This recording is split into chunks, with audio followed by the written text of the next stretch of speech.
जरा सोचो, एक पेशेवर हत्यारा एक खास काम को अंजाम देने के लिए जानबूझकर दुनिया की सबसे खतरनाक जेल में घुस जाए, लेकिन वो वहां से निकल पाएगा या नहीं ये तो कहानी सुनकर ही पता चलेगा। कहानी की शुरुआत होती है आर्थर बिशप नाम के एक आदमी से जो समुद्र किनारे अपनी बोट में रहता था। एक दिन वो सुबह उठा और कॉफी पीने के बाद बोट से बाहर निकला। तभी उसने बोट में लगे एक बॉम्ब को चालू कर दिया ताकि कोई उसकी बोट चुरा न सके। ये कौन सा तरीका है चोरी रोकने का। फिर वो अपनी बाइक पर एक रेस्टोरेंट में पहुंचा। वहाँ के सब लोग उसे पहले ही जानते थे और वेटर ने उसे समुद्र के पास वाली जगह पर बैठाया। तभी एक लड़की उसके सामने आकर बैठ गई और कहने लगी कि वो काफी समय से उसकी तलाश कर रही है। लड़की ने कहा कि उसका बॉस चाहता है कि बिशप 3 लोगों का खून करे, लेकिन लगना ऐसा चाहिए कि उनकी मौत सिर्फ एक हादसा था। वो जानती थी कि ये काम बिशप के लिए मुश्किल नहीं, क्योंकि वो इस खेल का पुराना खिलाड़ी है। लड़की ने उसे धमकी दी कि अगर उसने हाँ नहीं की तो वो पुलिस को खबर कर देगी। वो सबको खबर कर देगी कि बिशप जिंदा है,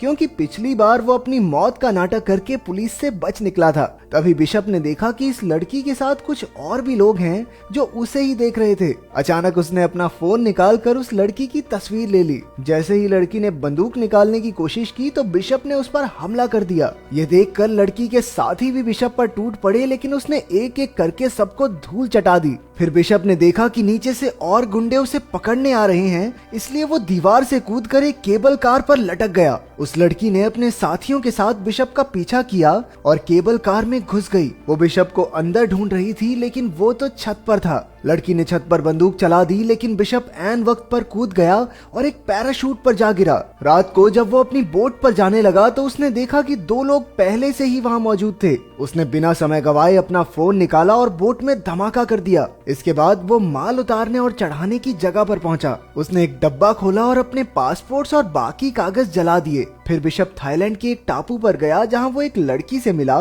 जिसे वो पहले से जानता था। ये लड़की वहां के एक होटल की मालकिन थी। वो उसे एक कमरे में ले गई और बिशप ने एक खुफिया जगह से एक बैग निकाला। उसमें कई सारे फोन्स, हथियार और पासपोर्ट्स थे। उसने तस्वीर वाली लड़की के बारे में कुछ जानकारी निकाली तो पता चला कि असल में ये लड़की क्रेन नाम के एक आदमी के लिए काम करती है। उधर जीना नाम की लड़की होटल की मालकिन से मिली और उससे कुछ दवाइयां मांगी। मालकिन ने उसकी बाजू पर कई घाव देखे, जैसे उसे किसी ने बुरी तरह पीटा हो। मालकिन ने उसकी और मदद करने की कोशिश की, लेकिन जीना ने कहा कि उसे सिर्फ दवाइयां चाहिए और फिर वहां से चली गई। रात को मालकिन ने समंदर में एक बोट देखी जिसमें कोई आदमी एक लड़की को पीट रहा था। उसने तुरंत बिशप के पास जाकर उस लड़की की मदद करने को कहा। बात मानकर बिशप उस बोट पर पहुंचा और कहने लगा, अरे ओह, अगर तू सच्चा मर्द है तो इस लड़की को छोड़ दे। वो लड़की जीना ही थी, लेकिन उस आदमी ने बिशप की एक ना सुनी और अपनी बंदूक निकाल ली। इस गलती के लिए बिशप ने उसकी काफी धुलाई करके उसे मार डाला। इसके बाद उसने मालकिन से कहा कि जीना को लेकर होटल चली जाए। फिर जब उसने बोट की छानबीन की तो उसे जीना का पासपोर्ट और फोन मिला जिसमें बिशप की तस्वीर थी। आखिरकार उसने बोट को धमाके से उड़ा दिया और होटल में वापस आया। उसने जीना से पूछा कि उसकी तस्वीर जीना के फोन में क्या कर रही है। उसने जीना से साफ साफ पूछा कि क्या वो भी क्रेन के लिए काम करती है। जीना ने सहमी हुई आवाज में बताया कि क्रेन उसे धमका रहा है। अब तक जो हुआ वो क्रेन के प्लान का हिस्सा था ताकि जीना बिशप से मिल सके। जीना ने बताया, दरअसल मेरा काम तो सिर्फ इतना है कि मुझे तुमसे मिलकर एक नंबर पर कॉल करना है और फिर मेरा मिशन खत्म। बिशप ने पता लगाया कि जीना अनाथ बच्चों को पालती है जिनकी तस्करी हो रही थी। क्रेन ने जीना को धमकाकर कहा कि अगर वो उसकी बात नहीं मानेगी तो वो उसके बच्चों को मार डालेगा। बिशप ने देखा कि एक बोट टापू की ओर बढ़ रही है जिसमें बहुत से आदमी हैं जो टापू पर नजर रखे हुए थे। बिशप ने जीना से कहा, देखो तुम्हें मेरे साथ दोस्ती बढ़ाने का नाटक करना होगा ताकि क्रेन को शक ना हो। उसने ऐसा ही किया और बिशप ने इस सब में उसे घसीटने के लिए उससे माफी भी मांगी, लेकिन उसके पास इसके सिवा कोई रास्ता नहीं था। बिशप ने बताया कि उसे जानकर खुशी हुई कि वो अनाथ बच्चों को पालती है, क्योंकि वो खुद भी एक अनाथ था। बचपन में उसे और क्रेन को एक गैंगस्टर ने खरीदा था। बिशप तो उसके चंगुल से भागने में कामयाब हो गया, लेकिन क्रेन भाग न सका। इसलिए उन्होंने क्रेन को गुनहगार समझकर उसे सजा दी और तब से क्रेन बिशप से नफरत करता है। खैर, बिशप ने जीना को इस मुसीबत से निकालने के लिए एक प्लान बनाया और निशानी के तौर पर अपनी घड़ी दी। अगले दिन क्रेन के आदमियों ने जीना को किडनैप कर लिया। फिर बिशप ने क्रेन को कॉल करके 2-2 हाथ करने की चुनौती दी। जब वो दोनों मिले तो बिशप ने कहा, क्रेन, जीना को छोड़ दे वरना तेरे लिए अच्छा नहीं होगा। वो बहुत अच्छी लड़की है, उसे जाने दे। लेकिन क्रेन कहने लगा, छोड़ तो मैं दूंगा, लेकिन उसके लिए तुम्हें 3 लोगों का कत्ल करना होगा। Cold blooded murder. इसमें पहला आदमी है अफ्रीका का एक गुंडा जो दुनिया की सबसे खतरनाक जेल में कैद है। फिर क्रेन ने उसे एक जीपीएस ट्रैकर निगलने को कहा ताकि काम पूरा होने पर उसके आदमी बिशप तक पहुंच सके। जब बिशप ने जीना के जिंदा होने का सबूत मांगा तो क्रेन ने कहा कि हर मिशन पूरा करने के बाद वो जीना से फोन पर बात कर सकता है और तीनों मिशन पूरे हो जाने के बाद जीना रिहा हो जाएगी। अब बिशप ने अपना काम शुरू कर दिया। उसे पता चला कि वो जेल समुद्र के बीचों बीच है जो शार्क से भरा हुआ था और जेल के चारों ओर 100 मीटर लंबे पहाड़ थे, इसलिए उस जेल में घुसना लगभग नामुमकिन था। इसके बाद बिशप ने कुछ गैंगस्टर्स की जानकारी निकाली और एक आदमी चुना जिसके चेहरे पर एक टैटू था। उसने उसी आदमी जैसा हुलिया बनाया और फिर मिशन के लिए जरूरी सामान खरीद लिया। अगले दिन जब वो सड़क पर घूम रहा था तो पुलिस ने उसे गैंगस्टर समझकर गिरफ्तार करके जेल में डाल दिया। जेल में उसने देखा कि उसका शिकार तो हर समय 4-5 लोग साथ लेकर चलता है। उसे एक साथी कैदी ने बताया कि इस आदमी का नाम क्रिल है और उसने लाइबेरिया देश के राष्ट्रपति का खून किया था।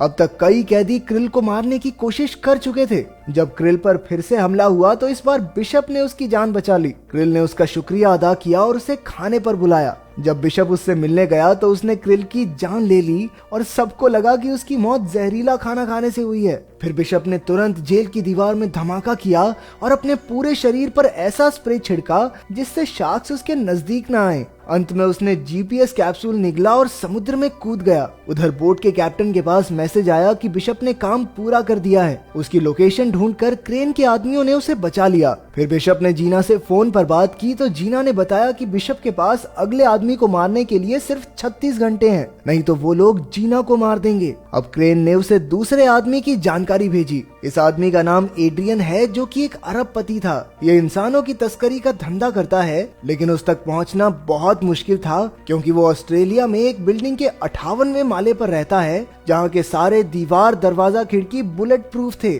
ऊपर से हर जगह सेंसर्स और फिंगरप्रिंट डिवाइस भी लगे थे। अब बिशप इस आदमी के नीचे का घर खरीदने पहुंचा। वहाँ उसने घर की चाबियां और नक्शे की हूबहू नकल उतार ली। फिर उसने कांच फोड़ने वाले बॉम्ब्स बनाए और साफ सफाई वाले आदमी का भेष बदल कर उस घर में घुस गया। घर की खिड़की से लटक कर वो एड्रियन के घर के स्विमिंग पूल तक पहुंचा और वहाँ बॉम्ब्स फिट कर दिए। जैसे ही एड्रियन उसमें नहाने आया, बिशप ने धमाका कर दिया और एड्रियन सीधा नीचे गिरकर मारा गया। अब फिर से जीना का कॉल आया, लेकिन इस बार उसने चालाकी से उस बोट का नंबर दिखा दिया जिसमें वो कैद थी। फिर बिशप हेलीकॉप्टर से उस बोट तक जीना को बचाने पहुंचा और कई गुंडों को मार गिराया, लेकिन अफसोस कुछ देर बाद वो पकड़ा गया। फिर क्रेन ने उसे आखिरी चेतावनी देते हुए कहा, इस बार तो माफ कर देता हूँ, लेकिन अगर फिर से ऐसा हुआ तो जीना बेचारी मारी जाएगी और उसकी मौत के जिम्मेदार होगे तुम। अब बिशप का आखिरी मिशन था अमेरिका में रहने वाले मैक्स को मारना। वो एक ऐसी बिल्डिंग में छिपा हुआ था जो पहाड़ के ऊपर बनी है और वहाँ सबमरीन्स का कारखाना था। इन सबमरीन्स में बड़ी बड़ी मिसाइल्स छिपाई गई थी। वहाँ खुफिया तरीके से किसी का भी अंदर आना या अंदर से बाहर जाना नामुमकिन था। जो भी वहाँ घुसने की कोशिश करता वो मौत के मुंह में जा गिरता। बिशप के पास इस काम को अंजाम देने के लिए 48 घंटे का वक्त था। उसे खबर मिली कि मैक्स ने एक हेलीकॉप्टर मंगवाया है, इसलिए उसने हेलीकॉप्टर के नीचे छुपकर मैक्स तक पहुंचने का प्लान बनाया। जब उसकी तरकीब कामयाब रही तो उसने बिल्डिंग के सारे कैमरा जाम कर दिए। चारों ओर हड़कंप मच गया और गार्ड्स मैक्स को एक खास कमरे में ले जाने लगे। तभी बिशप ने लिफ्ट में धमाका कर दिया, लेकिन किसी तरह मैक्स खास कमरे तक पहुंच गया। हालांकि अपना हीरो तो पहले से ही वहां मौजूद था। अब वो मैक्स के साथ मिल गया और मैक्स को मारने का नाटक किया ताकि क्रेन को चकमा दिया जा सके। उसका प्लान था कि जब क्रेन के आदमी मैक्स की लाश ढूंढने आएंगे तो क्रेन बोट में अकेला होगा और उस समय उसे खत्म करना कोई बड़ी बात नहीं। उन्होंने प्लान के मुताबिक मैक्स की मौत का नाटक किया और जैसे ही वहां धमाका हुआ, बिशप उसे समंदर से बचाकर एक टापू पर ले आया। फिर बिशप ने क्रेन को कॉल करके कहा, अबे ओ जीना को छोड़ दे। लेकिन क्रेन ने पहले मैक्स की लाश देखने की मांग की। बिशप ने बताया कि लाश उसकी सबमरीन में पड़ी है। इसके बाद क्रेन ने सबमरीन पर मैक्स की लाश देखने के लिए अपने आदमी भेजे। बिशप ने भी उनके लिए हर जगह बॉम्ब्स लगाकर तैयारी कर रखी थी। जैसे ही उसके आदमी वहां पहुंचे, बिशप ने उन्हें गोलियों से भून दिया। उधर क्रेन ने ये सब अपने कैमरा से देख लिया। इसके बाद बिशप क्रेन की बोट पर पहुंचा और सारे गार्ड्स को मार डाला। इसी बीच जीना को भी गोली लग गई। वहीं क्रेन ने बोट में लगे बॉम्ब को एक्टिवेट कर दिया। बिशप ने जल्दी से जीना को छुड़ाया और उसे एक ऐसे डब्बे में पहुंचा दिया जो धमाका होने से पहले ही बोट से अलग हो गया। अब बिशप और क्रेन की जबरदस्त लड़ाई शुरू हो गई। उसने क्रेन को जंजीर से बांध दिया और तभी बोट में धमाका हो गया। जीना तो बच निकली, वहीं मैक्स के आदमियों ने बोट का मलबा बाहर निकाला। कुछ समय बाद जीना अपने बच्चों के साथ थी और उसने देखा कि बिशप उसकी आंखों के सामने खड़ा था। असल में बिशप बोट के स्टील रूम में छिप गया था, जो इमरजेंसी के वक्त काम आता है, और इस तरह वो धमाके में बच निकला। अगर वीडियो पसंद आई तो लाइक कर देना, चैनल को सब्सक्राइब कर देना। मिलते हैं अगली वीडियो में।